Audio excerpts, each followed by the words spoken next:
श्री विष्णु भगवान की कृपा हो सब पर अपरंपार। कार्तिक मास का कमल करे 15वां विस्तार। हर हर महादेव, जय श्री हरि नारायण। आइए सुनते हैं कार्तिक मास महात्म कथा 15वां अध्याय।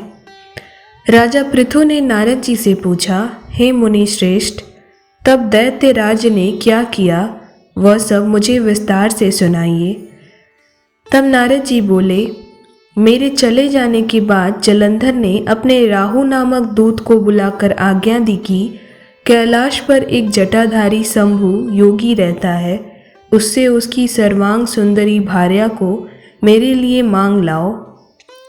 तब दूत भगवान शिव के स्थान पर पहुंचा, परंतु नंदी ने उसे भीतर सभा में आने से रोक दिया, किंतु वह अपनी उग्रता से शिव जी की सभा में चला ही गया और शिव जी के आगे बैठकर दैत्यराज का संदेश कह सुनाया। उस राहु नामक दूत के ऐसा कहते ही भगवान शूलपानी के आगे पृथ्वी फोड़कर एक भयंकर शब्द वाला पुरुष प्रकट हो गया, जिसका सिंह के समान मुख था। वह नृसिंह ही राहु को खाने चला। राहु बड़े जोर से भागा, परंतु उस पुरुष ने उसे पकड़ लिया। उसने शिव जी की शरण ले अपनी रक्षा मांगी। तब शिव जी ने उस पुरुष से राहु को छोड़ देने के लिए कहा, परंतु उसने कहा, मुझे बड़ी जोर की भूख लगी है, मैं क्या खाऊं। तब माहेश्वर देवादिदेव महादेव ने कहा, यदि तुझे भूख लगी है तो शीघ्र ही अपने हाथ पैर और पैरों का भी मांस भक्षण कर ले। उसने वैसा ही किया जैसा भगवान शिव ने कहा। अब केवल उसका सिर शेष मात्र रह गया। तब उसका ऐसा कृत्य देख शिवजी ने प्रसन्न हो उसे अपना आज्ञा पालक जानकर अपना परम प्रिय गण मना लिया। उस दिन से वह शिवजी के द्वार पर स्वकीर्ति मुख नामक गण होकर रहने लगा। इस प्रकार से कार्तिक मास महात्म कथा 15वां अध्याय पूर्ण हुआ। इसके आगे क्या हुआ ये कल हम 16वें अध्याय में सुनेंगे। आइए अब सुनते हैं तुलसी जी से जुड़ी एक विशेष कथा। एक बार राजा पृथु ने नारद जी से कहा, हे देवर ऋषि, आप अब एक बार राजा पृथु ने नारद जी से कहा, हे देवर्षि, अब आप भक्तवत्सल भगवान की पूजा का विधि विधान बतलाने की कृपा करें। तब नारद जी बोले, हे राजन, एक पुरातन इतिहास कहता हूँ, उसे आप ध्यान से सुनिए। अत्यंत प्राचीन समय की बात है। कांतीपुर में चौल नाम का एक राजा राज्य करता था। उसके राज्य में समस्त प्रजा सुखी थी, कोई भी दरिद्र, पीड़ित या फिर दुखी नहीं था। राजा के नाम पर उस देश का नाम चौल देश रखा गया। एक बार वह राजा मूल्यवान मणि मुक्ताओं द्वारा भगवान की पूजा करके वहीं मंदिर में बैठा हुआ था। उसी समय विष्णु शर्मा नामक एक ब्राह्मण ने आकर तुलसी दल तथा जल से भगवान की पूजा की। उसके तुलसी पत्रों से राजा की पूजा के मणिमुक्ता आदि ढक गए। यह देख राजा ने क्रोधित होकर ब्राह्मण से कहा, हे विष्णु शर्मा, तुमको पूजा का कुछ भी ध्यान नहीं है। मणिमुक्ताओं से की गई मेरी पूजा की शोभा को तुमने तुलसी दलों से ढककर समाप्त कर दिया है। राजा के अहंकार में भरे हुए ये कटु वचन सुनकर विष्णु शर्मा ने कहा, हे राजन, अभिमान के वशीभूत होने के कारण तुम भगवान की पूजा के बारे में नहीं जानते। तब ब्राह्मण के ये वचन सुनकर राजा ने कहा, हे ब्राह्मण, तुम दरिद्री हो, इस कारण भगवान की पूजा क्या जानो। क्या तुमने यज्ञ आदि कभी किया है? अगर यही बात है तो मैं देखता हूँ कि भगवान की भक्ति करके पहले तुम स्वर्ग में जाते हो या मैं जाता हूँ। इतना कहकर राजा ने गोंगल ऋषि को आचार्य बनाकर बड़े बड़े यज्ञ आरंभ कर दिए और साथ ही ब्राह्मणों को बहुत सा द्रव्य दान देने लगे। परंतु विष्णु शर्मा सर्वदा की भांति माघ और कार्तिक मास के व्रत में तुलसी वन को रोपण, एकादशियों का व्रत तथा ओम नमो भगवते वासुदेवाय मंत्र का सतत जपत करते हुए भगवान की पूजा अर्चना करते रहे।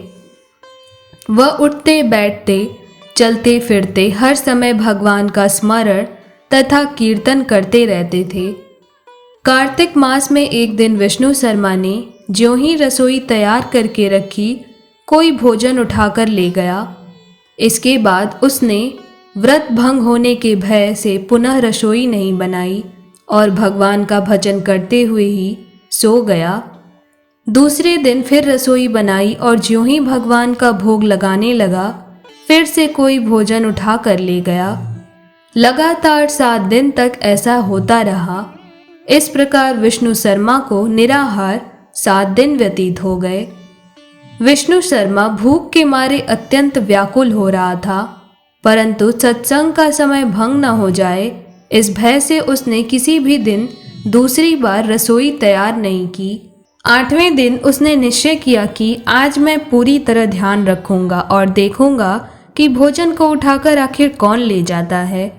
इसके बाद उसने भोजन तैयार किया और एक स्थान पर छिपकर बैठ गया। थोड़ी देर में उसने देखा कि अति दीनहीन और दुर्बल चांडाल, जिसके शरीर में केवल अस्थियां मात्र शेष थीं, छिप कर आया और भोजन उठाकर ले चला।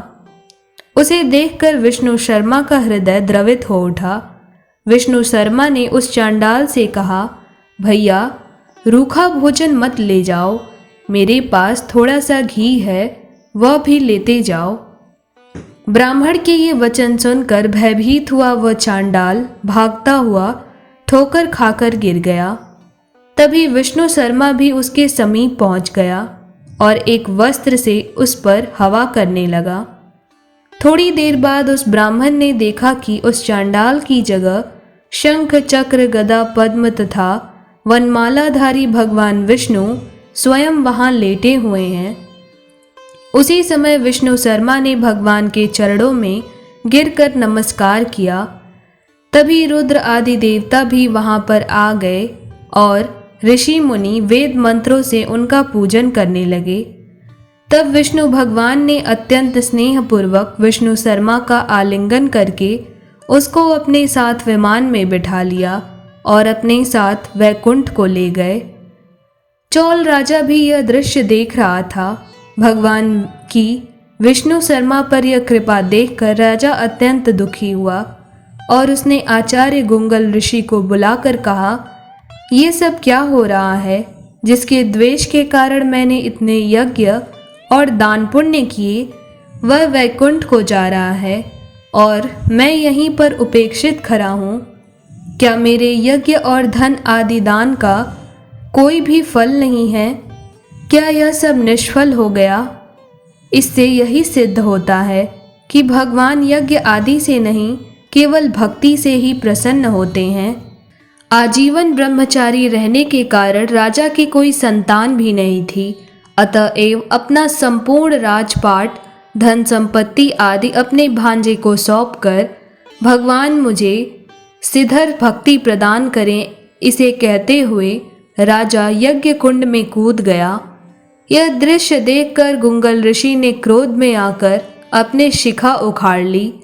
तब से अभी तक चौल देश में भांजा ही मामा का उत्तराधिकारी होता है और गुंगल गोत्र के ब्राह्मण आज भी शिखा अर्थात चोटी नहीं रखते। चौल राजा के अग्निकुंड में गिरते ही भगवान ने प्रकट होकर अग्निकुंड में ही उसका आलिंगन किया और उसे भी अपने लोक को ले गए। वैकुंठ में भगवान ने विष्णु शर्मा को पुण्यशील तथा चौल राजा को सुशील नाम देकर अपना द्वारपाल बना लिया और इस प्रकार वे दोनों हर समय श्री हरि के निकट रहने लगे। नारद जी कहते हैं, इसी प्रकार जो भी मनुष्य श्रद्धा युक्त होकर कार्तिक मास में तुलसी जी को सींचता है, तुलसी जी की पूजा करता है और दीपदान करता है, भगवान विष्णु की विधि नियम से पूजा करता है, तो उसे भी विष्णु शर्मा की तरह वैकुंठ लोक की प्राप्ति होती है।